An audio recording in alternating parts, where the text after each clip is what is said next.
po, pumunta na sa Huawei para maging studio audience. Pero dito ngayon, meron tayong mga bisita mula sa pinakabagong daytime show na Wagas. Ayan, please welcome Lovely Abelia and Regine Angeles. Hello, girls! Pati muna kayo sa ating mga kapuso.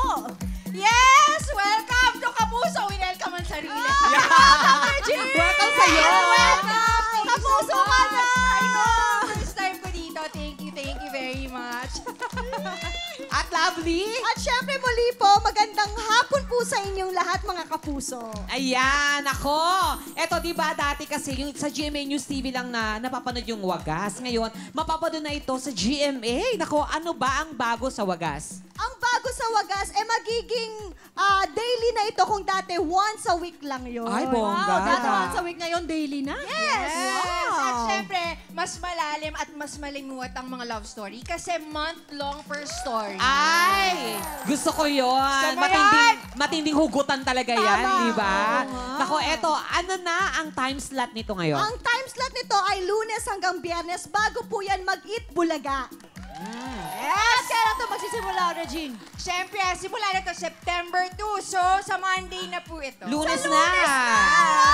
Kaabang-abang naman pala talaga yan. Pero eto pa, sino pa ang mga dapat abangan sa unang istorya ng Wagas? Naku, marami silang aabangan dito kasi kasama namin si Mike Tan, Lian Bautista, syempre si Miss Regine Angeles at Of course, Miss Sunshine Dizon. Ay, bongga yan. And directed by Adolf Alex Jr. Uy, magaling na director yan. I know. Yes. Super! Ay, nako, sige. Nako, aabangan talaga namin yan. Pero syempre, imbitahin muna natin ulit ang lahat. Muli, iniimbitahan po namin kayo lahat, mga kapuso. This Monday na po, September 2, ang Wagas Throwback na Pag-ibig. Yes, araw-araw po yan bago mag-eat Bulaga. That's right. So, alam niyo po mga kaibigan, September 2, Wagas. So, abangan po natin yan, okay?